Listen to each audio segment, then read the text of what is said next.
बोले आदि दैत्य हिरण्याक्ष धरती का ही हरण करके ले गया। बिना धरती के सृष्टि का विस्तार कैसे होगा? तब ब्रह्मा जी ने प्रभु का ध्यान किया। ध्यान करते ब्रह्मा जी को जोड़ की छींक आई और छींकते ही उनकी नासिका रंध्र से भगवान एक बराह का रूप धारण करके प्रकट हो गए। महाबराह माने सूकर, बड़ी बड़ी दाढ़, देखते देखते उनका विशाल शरीर हो गया। देवताओं ने स्तुति करी, भगवान ने जल में प्रवेश किया और नीचे रसातल में जो पृथ्वी का हरण करके हिरण्याक्ष ले गया था उससे युद्ध करके पृथ्वी का उद्धार किया और हिरण्याक्ष का वध कर दिया। बोल बराह भगवान की। जब परीक्षित ने प्रश्न किया कि ये हिरण्याक्ष कौन था, तब सुखदेव जी कहते हैं परीक्षित, मनु महाराज देखो श्री ब्रह्मा जी के जो ऋषि पुत्र थे उनमें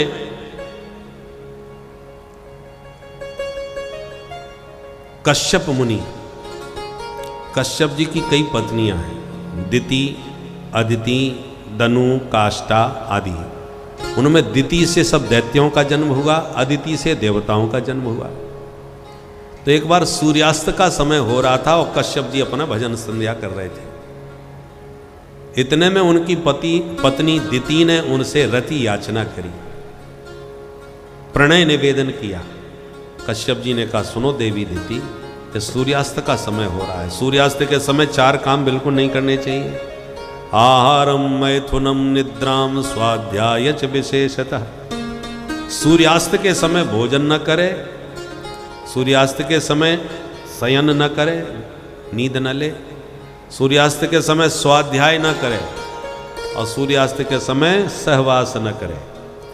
सूर्यास्त के समय जो स्त्री गर्भवती होती है उसके दुष्ट संतान पैदा होती है।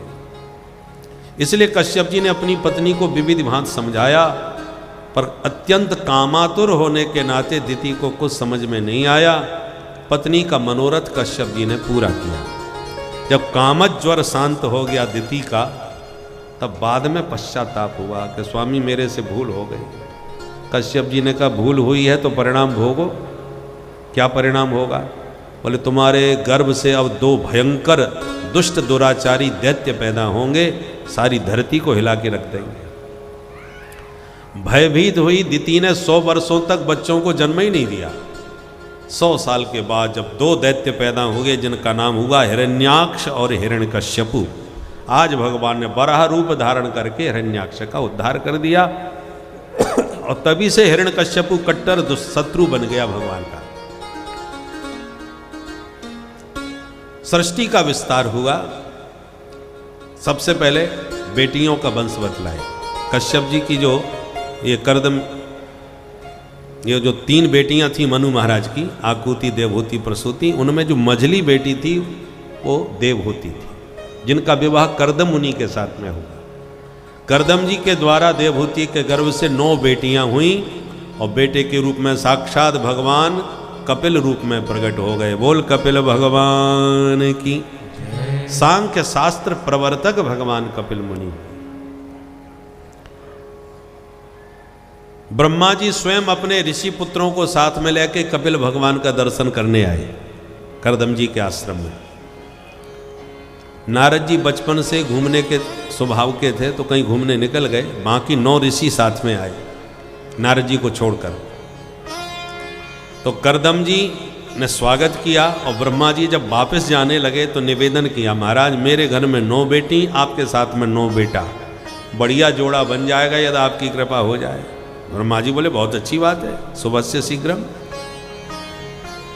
तब ब्रह्मा जी के ऋषि पुत्रों के साथ कर्दम जी ने अपनी 9 बेटियां यथा योग्य ब्याह दी।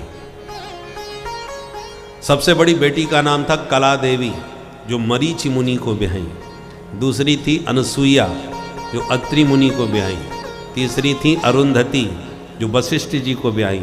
चौथी थी ख्याति, जो भृगु जी को ब्याही। शांति का विवाह अथर्वण जी से, क्रिया का विवाह क्रतु ऋषि से, हविर्भू का विवाह पुलस्त ऋषि से। ऐसे 9 बेटियों का विवाह करके विदा कर दिया। करदम जी ने अपनी पत्नी देवहूति से कहा, देवी बेटियों का विवाह हो गया और बेटा तुम्हें मिल गया, अब गृहस्थ जीवन की जिम्मेवारी पूरी हुई, अब हम भजन करने चले। और सब छोड़ छाड़ के निकल गए। करदम जी ने ब्राह्मणों को शिक्षा दी कि ब्राह्मण का शरीर ब्रह्म ज्ञान के लिए होता है, विषय भोग में उसे बर्बाद नहीं करना चाहिए। ब्राह्मणस्य ही देहोयम क्षुद्र कामाय नेष्यते कृच्छ्राय तपसे चेह प्रीत्यानंद सुखाय च। ब्राह्मण शरीर मिला है तो ब्रह्म ज्ञानी बनो, परमात्मा को पहचानने का प्रयास करो, क्योंकि सर्वश्रेष्ठ शरीर है सृष्टि का विप्र शरीर। ब्राह्मण शरीर माने तुम ब्रह्म के बहुत निकट पहुंच चुके हो। अब जिसका भाई जिसके हर जगह पानी होता है, कहीं भी खोदोगे पानी तो निकलेगा, परंतु कहीं 500 हाथ नीचे है तो कहीं 5 हाथ नीचे है। तो 500 हाथ नीचे है, वो बेचारे परिश्रम करने में परेशान हो तो समझ में बात आती है कि इतना गहरा कौन खोद है। और 5 हाथ नीचे पानी है फिर भी आप प्यासे मर जाओ, इससे बड़ा दुर्भाग्य और क्या होगा। इतना भी परिश्रम नहीं कर पाए। उसी प्रकार ब्राह्मण शरीर मिल गया, इसका मतलब तुम परमात्मा के बहुत निकट पहुंच चुके हो। अब तुमने यदि ब्रह्म ज्ञान का प्रयास नहीं किया तो व्यर्थ गया तुम्हारा ये, इतनी ऊंचाई से चढ़ करके कोई नीचे गिरे। आपने सांप सीढ़ी का खेल देखा होगा, बच्चे लोग खेलते हैं। सबसे बड़ा कष्ट कब होता है कि 100 अंक पार करना है और 99 पे जाकर के सांप ने काट खाया और नीचे जाके 10 पे पहुंचा दिया। कितनी गहराई से घूम घूम के निकल के वहां तक पहुंचे और फिर नीचे गिरे धड़ाम से। उसी प्रकार आप ब्राह्मण शरीर पाकर के भी परमात्मा की प्राप्ति का बिना प्रयास किए नीचे पुनः आपका पुनः पतन हो गया, तो सबसे बड़ा पतन आपका हुआ।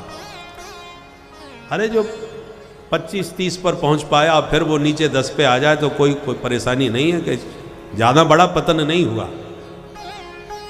इसलिए शास्त्र कहते हैं ब्राह्मण का शरीर मिला है तो ब्रह्मज्ञानी बनो, विषय भोग में इसे बर्बाद न करो। विषय भोग आपको हर शरीर में मिल जाएंगे, पशु पक्षी की योनि में चले जाओ तब भी विषय भोग मिलते हैं। और ब्रह्म ज्ञान जो है, जो सर्वोच्च आनंद है, वो आपको अन्य शरीरों में प्राप्त होने वाला नहीं है। 2 आनंद हैं, विषयानंद और ब्रह्मानंद। विषयानंद हर व्यक्ति को हर जन्म में प्राप्त है। कुत्ता बिल्ली भी विषय भोग करना जानते हैं, पर ब्रह्मानंद की प्राप्ति मानव शरीर से ही संभव है। और मानव शरीर में भी सर्वोच्च श्रेष्ठ शरीर प्राप्त करके भी आप वंचित हो गए तो आपके लिए बहुत बड़े पतन का हेतु है। इसलिए करदम जी ने सब कुछ अनुकूल होते हुए भी सब कुछ त्याग दिया। वैराग्य उसे नहीं कहते कि घर में भाई खटपट के चल बाबा के मठ पर, घर में लड़ाई झगड़ा हुआ सोई बाबा बनने का भूत सवार हो गया, बोले हमें अब रहना ही नहीं है घर में, हम तो चले। और तिल मिला के रेलवे स्टेशन पर पहुंच गए, हम तो हरिद्वार जाके वहीं रहेंगे। और स्टेशन पर पहुंचते पहुंचते पप्पू की याद आएगी, मेरा पोता मेरे साथ में ही सोता, मेरे साथ में ही खाता, वो तो मेरे बिना बेचारा बीमार ही पड़ जाएगा। लौट के फिर वापस आ गए। इसको कहते हैं मरकट वैराग्य। किसी को मरघट वैराग्य होता है तो किसी को मरकट वैराग्य होता है। असली वैराग्य तो किसी बिरले को ही होता है। असली वैराग्य तब है कि घर में सब कुछ तुम्हारे अनुकूल है, फिर भी तुम्हें भगवत प्राप्ति की उत्कट उत्कंठा मन में जाग रही है, फिर भी तुम्हें कुछ भी अच्छा नहीं लग रहा, तब समझ लो असली वैराग्य है। परिस्थिति बस यदि आप घर छोड़ के भाग गए तो जब परिस्थिति अनुकूल हो जाएगी तो फिर विषयों में अनुराग बढ़ जाएगा आपका, क्योंकि भीतर से तो वैराग्य हुआ नहीं है, तो बाहर परिस्थितियों ने वैराग्य पैदा किया है। परिस्थिति बदल जाएगी तो वैराग्य भी बदल जाएगा। इसलिए करदम जी ने सब कुछ अनुकूल होते हुए भी त्याग दिया। अब घर में केवल मैया बेटा 2 ही रह गए, माता देवहूति और बेटा कपिल।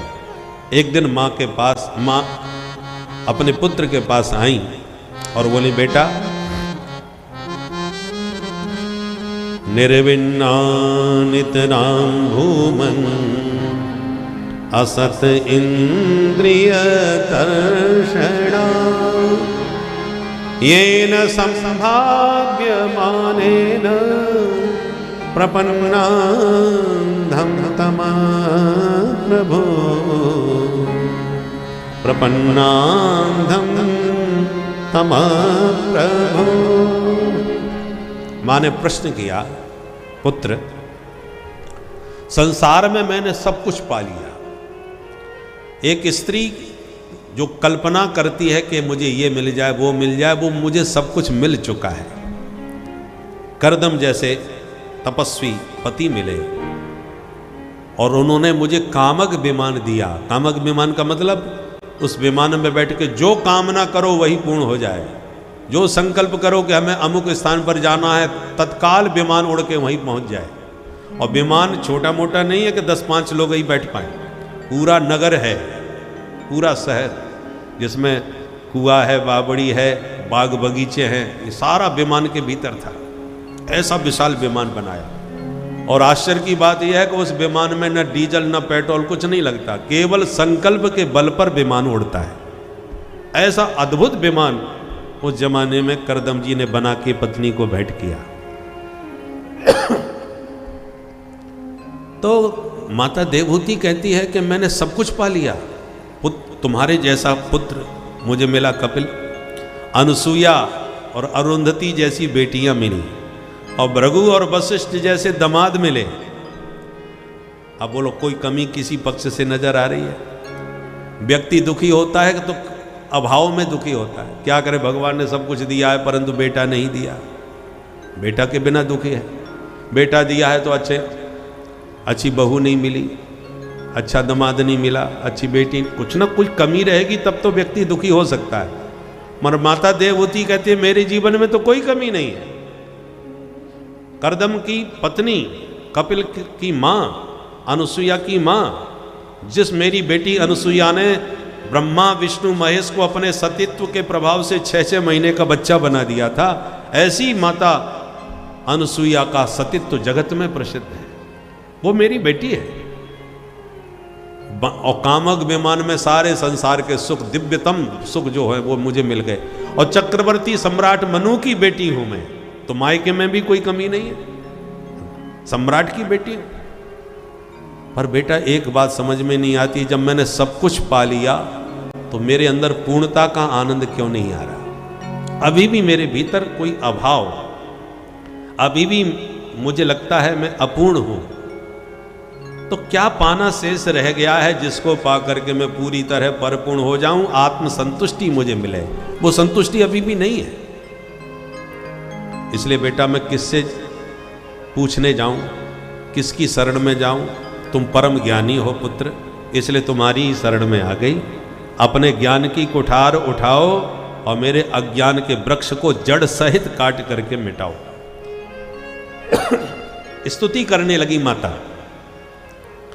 तम त्वागतारं शरणं शरण्यं, त्वागतारं शरणं शरण्यं, स्वभृत्य संसार तरो कुठारं, स्वभृत्य संसार तरो कुठारं, जिज्ञासयां प्रकृते पुरुषस्य, जिज्ञासयां प्रकृते पुरुषस्य, नमामि सद्धर्मविदां वरिष्ठं, नमामि सद्धर्मविदां वरिष्ठं, तं त्वागताहं शरणं शरण्यं, तं त्वागताहं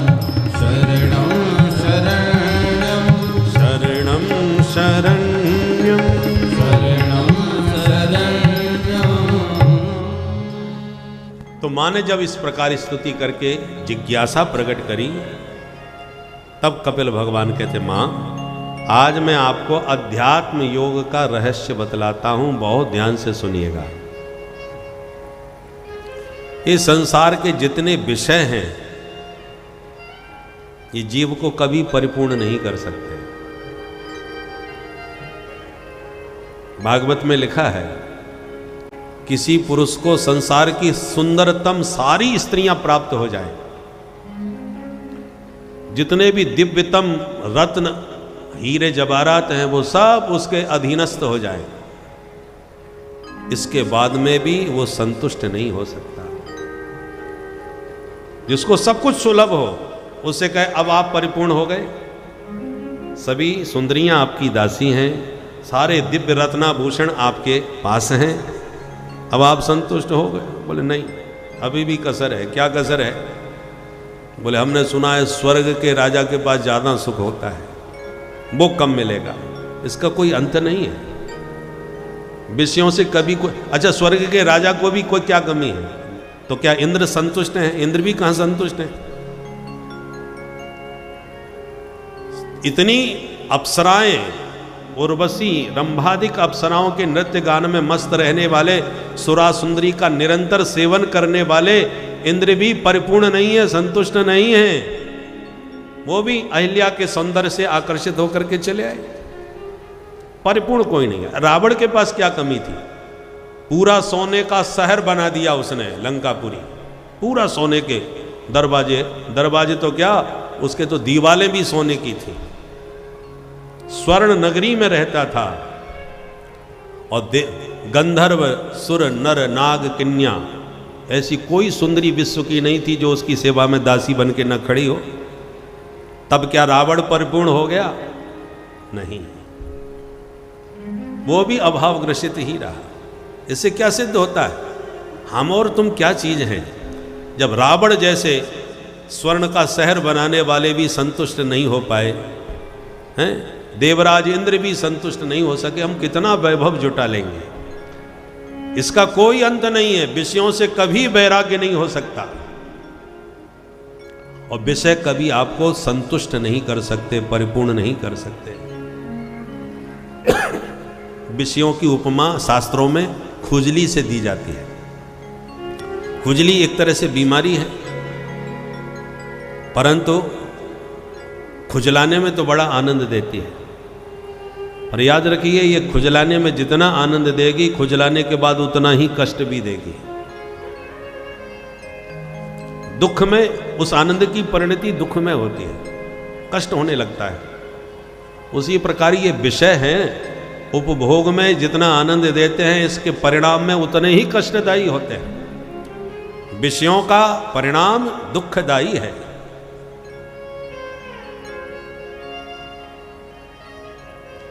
इसलिए मां, विषयों से कभी कोई भी परिपूर्ण नहीं हुआ है। परिपूर्णता तब आएगी जीवन में जब पूर्ण के साथ जुड़ोगे। तो पूर्ण कौन है? वेद आदि शास्त्र कहते हैं पूर्णमदः पूर्णमिदं पूर्णात् पूर्णमुदच्यते पूर्णस्य पूर्णमादाय पूर्णमेवावशिष्यते। परिपूर्ण केवल परमात्मा है, और वो परिपूर्ण परमात्मा हम सबके घट में है।